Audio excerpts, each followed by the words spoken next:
Friends, first question பாருங்க. Which of the followings are advantages of content analysis it is here அப்படின்னு கொடுத்துருக்காங்க. So இது வந்து advantages of content analysis. content analysisனால் என்னன்னு பார்த்துட்டு இதை அடிக்கலாம்.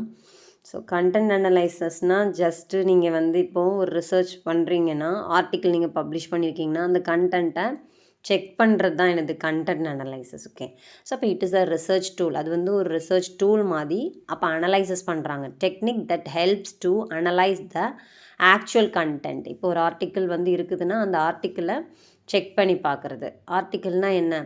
வேர்ட்ஸ் ஃபார்மெட்டில் பப்ளிஷ் பண்ணுறது. இப்போ ஒரு மார்க்கெட்டிங் ரிலேட்டடாக ஏதோ ஒரு டாபிக் எடுத்து நீங்கள் வந்து என்ன பண்ணுறீங்க, ரிசர்ச்காக பேப்பர் பப்ளிஷ் பண்ணுறீங்க ஒரு கொஞ்சம் குறிப்பிட்ட பீப்புள்ஸ் கிட்ட இருந்து. ஸோ அதோடைய words, pictures, themes, text, so and try to present the content in objectives and quantitative manor.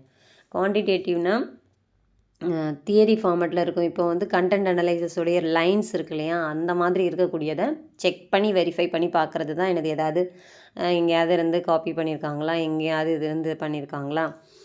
So அந்த வேர்ட்ஸையும் பிக்சர்ஸையும் தீம்ஸையும் டெக்ஸ்ட்டையும் என்ன பண்ணுறாங்க, அனலைஸ் பண்ணக்கூடியது, செக் பண்ணுறது தான் கண்டென்ட் அனலைசஸ்ன்னு சொல்கிறாங்க. ஸோ இது மோராக என்ன பண்ணுவாங்கன்னு பார்த்திங்கன்னா, எப்படி இருக்கும்னா நான் ரியாக்டிவ்னு அர்த்தம். நான் ஆக்டிவ். ஆக்டிவ்னால் ரொம்ப ஆக்டிவாக பார்ட்டிசிபேட் பண்ணுதுன்னு அர்த்தம். அப்போ வந்து ஒரு பீப்புள் வந்து அதில் பார்ட்டிசிபேட் பண்ணி அவங்க என்ன பண்ணுறாங்க, இன்டர்வியூ எடுக்கிறது, வெளியில் போகிறது, இந்த மாதிரியெல்லாம் கிடையாது. இது என்னது, பேப்பரை என்ன பண்ணுறாங்க, அந்த பேப்பரில் எழுதியிருக்கக்கூடிய வேர்ட்ஸை என்ன பண்ணுறாங்கன்னா செக் பண்ணுறாங்க. ஸோ அது என்னதான் இருக்கும், நான் ஆக்டிவாக இருக்கும். ஓகே, ஸோ இது வந்து நமக்கு வந்து இது வந்து ஈஸியாகவே இதாகுது. ஓகே, அடுத்தது பார்த்திங்கன்னா இது வந்து லார்ஜ் சாம்பிளுக்கு பாசிபிள். நிறைய ஏன்னா நிறைய எல்லா ஆர்டிக்கிளுக்குமே செக் பண்ணுவாங்க. அப்போ அதில் வந்து ஃபியூ சாம்பிளும் இருக்கும், லார்ஜ் சாம்பிளும் இருக்கும். சாம்பிள்னால் என்ன, 100 பேருக்கும் எடுத்து ரிசர்ச் பண்ணியிருப்பாங்க, 600 பேருக்கும் எடுத்து ரிசர்ச் பண்ணி பேப்பர் வந்து பப்ளிஷ் பண்ணியிருப்பாங்க. அப்போ எல்லாத்தையுமே கண்டென்ட் என்ன பண்ணும், இது வந்து அனலைஸ் பண்ணும். ஓகே, அப்புறம் ஃபர்ஸ்ட் வந்து பார்த்திங்கன்னா டிரான்ஸ்பரண்ட் ரிசர்ச் மெத்தட்னு கொடுத்துருக்காங்க. ஸோ இப்போ ஒரு ரிசர்ச்னாலே பேப்பர் வரைக்கும் வந்துட்டு இப்போ பேப்பரில் உள்ளதை தான் நம்ம வந்து அனலைஸ் பண்ணுறோம். பேப்பர் வரைக்கும் வந்திருக்கும் போது அந்த ரிசர்ச்சுடைய ஃபுல் டீட்டெயில்ஸுமே அதில் இருக்கும். ஸோ டிரான்ஸ்பரண்ட் இருந்து வெளிப்படையான ரிசர்ச் மெத்தட்னு அர்த்தம். ஓகே, ஸோ அப்போ எல்லாமே அந்த பேப்பரில் வந்துடும், ஃபுல் ரிசர்ச்சுமே அந்த பேப்பரில் வந்துடும். ஸோ அப்போ டிரான்ஸ்பரண்ட் ரிசர்ச் மெத்தட்னு அழைக்கப்படுது. தென் இது வந்து ஃப்ளெக்சிபிள் மெத்தட், எதுனாலும் அடாப்ட் பண்ணிக்கும். ஓகே, ஸோ இப்போ சியும் உங்களுக்கு ரைட்டான ஆன்சர் தான்.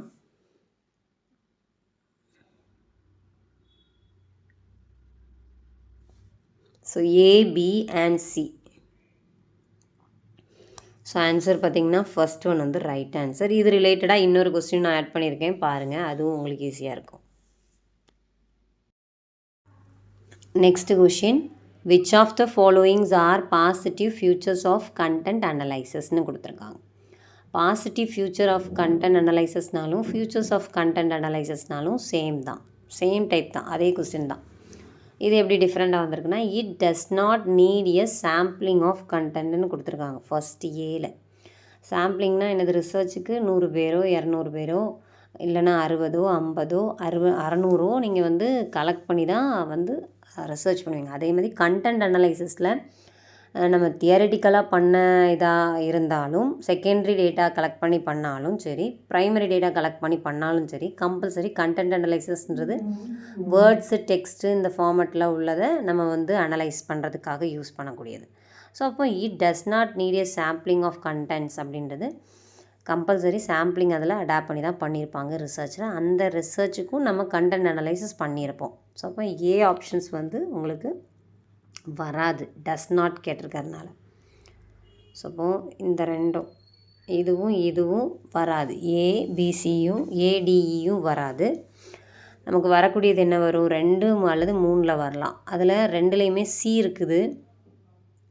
பியையும் இயையும் கன்ஃபார்ம் பண்ணால் எந்த ஆன்சர்னு நமக்கு தெரிஞ்சிடும்.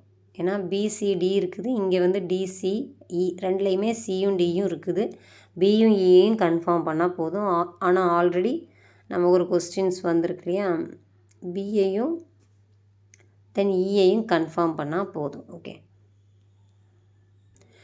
இட் இஸ் அன் அன்அப்ஸ்ட்ராசிவ் மெத்தட்னு கொடுத்துருக்காங்க. ஸோ இது என்னென்னா, ரிசர்ச்சர் வந்து கலெக்ட் பண்ணுவார் இல்லையா டேட்டா, இந்த 60 பேரை கலெக்ட் பண்ணுறாங்களா, அதை டைரெக்டாக போய் கலெக்ட் பண்ணுவாங்களான்னு கேட்டிருக்காங்க. ஸோ இதெல்லாம் நமக்கு கண்டென்ட் அனலைசிஸ்க்கு தேவையில்லை. ரிசர்ச்சர் என்ன பண்ண மாட்டார், does not collect the data, டைரெக்டாக போய் பண்ண மாட்டார். பி அப்படின்றது வந்து வரும் கம்பல்சரியாக. ஓகே, அது என்னது நமக்கு அப்படின்னா என்னென்னா, research that does not collect data directly from people. Okay, போய் நேராக போய் கலெக்ட் பண்ண மாட்டாங்க. அப்போ இது வந்து ரைட்டானது தான். அப்போ பி வர்றதுனால செகண்ட் வந்து ரைட் ஆன்சர். சி பார்த்திங்கன்னா ஃப்ளெக்சிபிள், ஆல்ரெடி போன கொஸ்டினில் நம்ம பார்த்தோம். It is highly flexible in character. So flexible already நம்ம பார்த்தோம், அது வரும். அடுத்தது டிரான்ஸ்பரண்ட் ரிசர்ச் மெத்தட் வரும். இ வந்து நமக்கு வராது. ஓகே, ஸோ இப்போ ஆன்சர் பார்த்திங்கன்னா செகண்ட் ஒன் வந்து ரைட் ஆன்சர். பார்த்திங்கன்னா செகண்ட் ஒன் வந்து ரைட் ஆன்சர். செகண்ட் வந்து ரைட் ஆன்சர். நெக்ஸ்ட் கொஷின் போகலாம். ஸோ இது வந்து ஆன்சர் நீங்களே எடுத்துடலாம். ட்ரை பண்ணி பாருங்கள். கமெண்ட் செக்ஷனில் உங்களுடைய ஆன்சரை வந்து போடுங்க. இது ஈஸி தான், நீங்களே அடிச்சிருவீங்க. ஸோ இது வந்து அட்வான்டேஜஸ் ஆஃப் கண்டென்ட் அனலைசிஸ் கேட்டிருக்காங்க. ஸோ ஐடென்டிஃபை பண்ணுங்கள் அப்படின்ற மாதிரி. So already it is a very transparent research method. So இது வந்து கம்பல்சரியாக வரும். ஓகே, தென் அடுத்தது பார்த்திங்கன்னா it is often refers to favourably as an unintrusive method. Okay, so இதுவும் நமக்கு வரும்.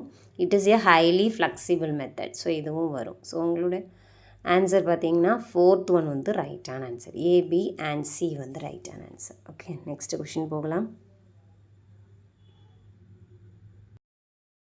ஸோ இது கொஞ்சம் சேம் டைப் தான், நான் கொஞ்சம் டஃப்பாக வந்திருக்கு. ஸோ அது என்னென்னு பார்த்துடலாம்.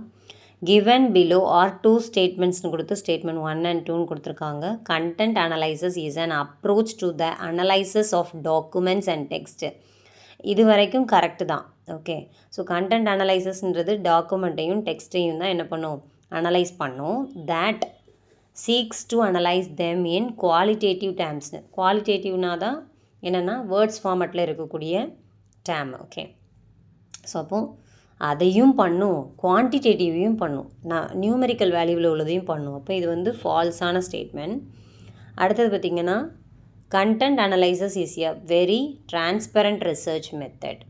டிரான்ஸ்பரண்ட் ரிசர்ச் மெத்தட்னால் டேட்டா கலெக்ட் பண்ணி அதுக்கப்புறம் அனலைஸ் பண்ணி அந்த மாதிரி ப்ராசஸ் உண்டு. ஓகே, குவான்டிடேட்டிவ் டேர்ம்ஸ் எல்லாமே உண்டு, அதுதான் டிரான்ஸ்பரண்ட் இன்னொரு மீனிங். ஸோ அப்போ டிரான்ஸ்பரண்ட்றது ட்ரூவான ஒன்று தான். ஆல்ரெடி நம்ம பார்த்ததில் டிரான்ஸ்பரண்ட் வந்துச்சு.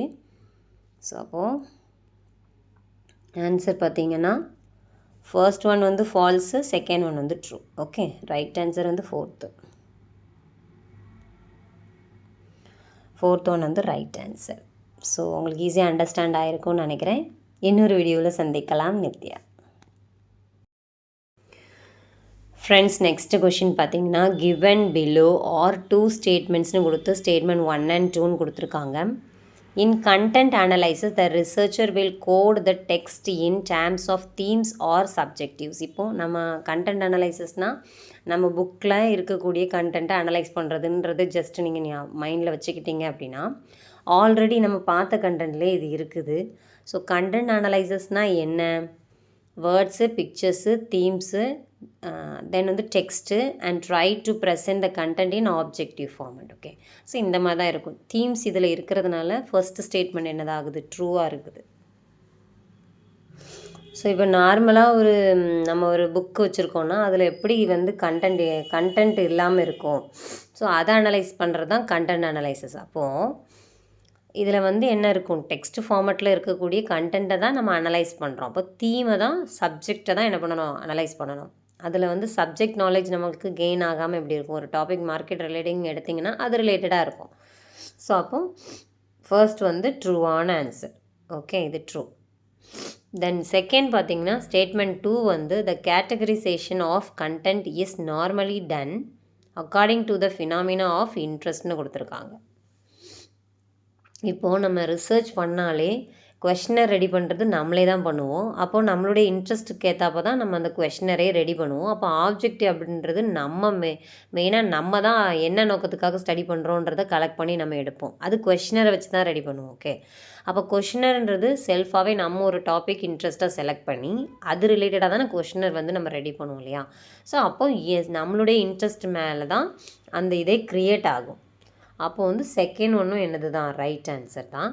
அப்போ உங்களுக்கு இப்படி கொடுத்தாங்கன்னா உங்களுக்கு கொஞ்சம் கஷ்டமாக தான் இருக்கும். பட் ஆனால் இந்த 5 கொஷினையும் நீங்கள் சால்வ் பண்ணும்போது கொஞ்சம் உங்களுக்கு எஃபெக்டிவாகவே இன்னொரு கொஸ்டின் வந்து அடிக்க முடியும். புதுசாக வரதுக்கு சான்சஸ் அதிகமாக இருக்குது. இது 2023, 22 கொஷின் தான். ஸோ அதனால் அதிகமாக வரதுக்கு சான்சஸ் இருக்குது. Okay, both statement 1 and 2 are correct.